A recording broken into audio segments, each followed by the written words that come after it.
बाड़मेर और जैसलमेर के border area पर डीएनपी की समस्या पिछले कई वर्षों से मूलभूत सुविधाओं में रोड़ा बनी हुई है। कई वर्षों से बीजेपी के नेताओं ने, कार्यकर्ताओं ने प्रयास भी किए और लगातार प्रयास जारी रहे। किसी ने कोर्ट में प्रयास किए, किसी ने सदन में किए, किसी ने सड़क पर किए, परंतु विशेष करके सीमा जन कल्याण समिति के जो प्रयास और मेहनत के कारण ये सब कुछ हो पाया। मैं अभी 4-5 वर्षों की आपको जानकारी देता हूँ। 2019 में सीमा जन कल्याण समिति की एक जैसलमेर में बैठक होती है। सीमा जन कल्याण समिति के अखिल भारतीय सह संयोजक नीम सिंह जी उसका नेतृत्व करते हैं। उस बैठक में यह निर्णय हुआ कि इस बॉर्डर पर दोनों जिलों में जिस प्रकार से नागरिक मूलभूत सुविधाओं के अभाव में जो समस्या झेल रहे हैं, उसके समाधान के लिए पिछले कई वर्षों से प्रयास तो हो रहे हैं, लेकिन एक डीएनपी मिशन के रूप में हमें पीछे पड़ना चाहिए। बैठक करके और ये तय हुआ कि हम लिखित में पत्र भी भेजेंगे, दिल्ली भी जाएंगे, जयपुर भी जाएंगे, दोनों सरकारों के संबंधित जनप्रतिनिधियों और नेताओं से, मंत्रियों से चर्चा करके इसके निवारण के लिए प्रयास करेंगे। उसी दौरान तत्कालीन उपराष्ट्रपति वेंकैया नायडू जी का प्रवास जैसलमेर होता है। वहाँ सीमा जन कल्याण समिति के सभी कार्यकर्ता आदरणीय नीम सिंह जी के नेतृत्व में उनसे मिलते हैं, घंटा भर वार्ता होती है और पिछले समय में जो अखबारों में कटिंग या पिछले समय में जो पत्राचार चला है, पिछले समय में जो कोर्ट में कार्रवाइयाँ चली है, सबसे अवगत कराते हैं। आदरणीय उपराष्ट्रपति जी ने उनको दिल्ली आने का कहा। उसके ठीक बाद में बीएसएफ का स्थापना दिवस था जैसलमेर में और गृह मंत्री माननीय अमित शाह जी पधारे। केंद्रीय मंत्री गजेंद्र सिंह जी शेखावत ने उनकी बैठक कराई और लगभग 2 घंटे तक बैठक चली। एक एक चीज़ से अवगत कराया गया। डीएनपी चूँकि वन्य जीव संरक्षण के लिए ज़मीन आरक्षित है, परंतु उसके कारण वहाँ नागरिकों के मूलभूत सुविधाओं से वंचित रहना पड़ता है, उसका निवारण कैसे हो, ये उनसे चर्चा हुई। तो माननीय अमित शाह जी ने भी यही कहा कि आप सारे डॉक्यूमेंट्स लेकर के दिल्ली आए। उसके ठीक बाद में कैलाश जी से चर्चा होती है। केंद्रीय राज्य मंत्री उस समय थे।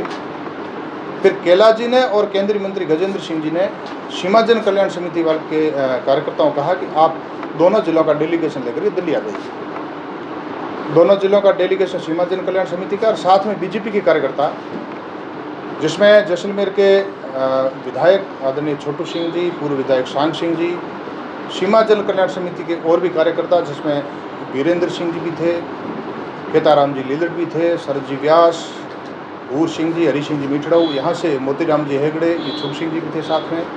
हम सभी मिलकर के दिल्ली गए और दिल्ली कैलाश जी के आवास गए। उसके बाद में गजेंद्र सिंह जी के साथ में भूपेंद्र जी यादव के मंत्रालय गए। वहाँ लगभग 4 घंटे तक हमारी विस्तृत चर्चा हुई। उन्होंने सेक्रेटरी को बुलाया, 2-4 फोन उन्होंने जयपुर भी किए। तत्कालीन सरकार, कांग्रेस सरकार के कुछ मंत्रियों से, सचिवों से बात की। वहाँ कुल मिलाकर एक डिस्कस ये निकला कि उन्होंने कहा मैं एक सर्वे टीम भेजूंगा।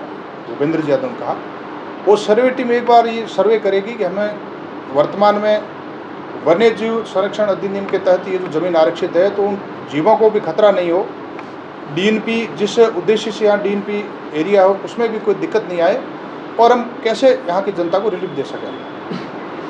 फिर उन्होंने एक सर्वे टीम भेजी। सर्वे टीम गिराव के इस पूरे क्षेत्र में जैसलमेर में सर्वे टीम आई।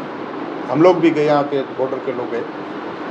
सर्वे टीम सारा सर्वे करके वापस चली गई। उसी दौरान तत्कालीन राज्य सरकार के वन मंत्री सुखराम जी विष्णु भी आते हैं, खूड़ी किसी प्रवास पर आते हैं। तो सीमा जन कल्याण समिति के कार्यकर्ताओं ने वहाँ जाकर के उनसे चर्चा की तो उन्होंने यही कह दिया कि मोदी जी भी खपले तो भी होना नहीं है, हो नहीं पाएगा, ऐसे करके उन्होंने ऐसा कड़वा उत्तर दिया।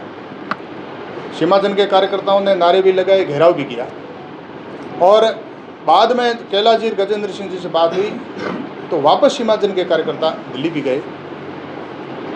उसके बाद में यह बीजेपी की सरकार आई 2023 में। फिर 2024 में माननीय भजनलाल जी राजस्थान के मुख्यमंत्री, उनसे जैसलमेर प्रवास के दौरान चर्चा हुई। मैं भी वहीं था जैसलमेर सर्किट हाउस में। और बाद में जयपुर में भी मुलाकात हुई, सीमा जन के कार्यकर्ताओं ने मुलाकात की। एक उसमें ये दिक्कत आ रही थी कि जो वन्य संस्थान देहरादून की सर्वे कंपनी है उनके लिए बजट की कमी थी। तो गजेंद्र सिंह जी ने, ये अंतर्राष्ट्रीय योग दिवस था और समूह प्रवास पर आए हुए थे, उन्होंने एनएचआई के अधिकारियों को बुला करके और सर्वे कंपनी को एनएचआई के द्वारा बजट जारी करवाया। सर्वे हो गया, सारा काम हो गया। ये सब कुछ होने के बाद में अभी जो 5, 7, 10 दिन पहले एनओसी मिली है, जिसमें सूंदरा से लगाकर म्याजलार और म्याजलार से लगाकर जैसलमेर करीब 136 किलोमीटर रोड जो रुकी हुई थी उसकी एनओसी मिल गई। कुछ टावर यहाँ पूरे क्षेत्र में देख सकते हैं कि कनेक्टिविटी के कारण लोगों में बहुत समस्या होती है, और टावरों की भी अनुमति मिल गई, हम सब के लिए खुशी का विषय है।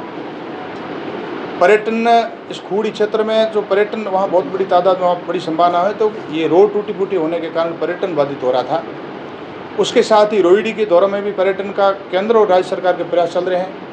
बाकासर के रण में भी पर्यटन की संभावनाएं सरकार के द्वारा तलाशी जा रही, सरकार प्रयास भी कर रही है।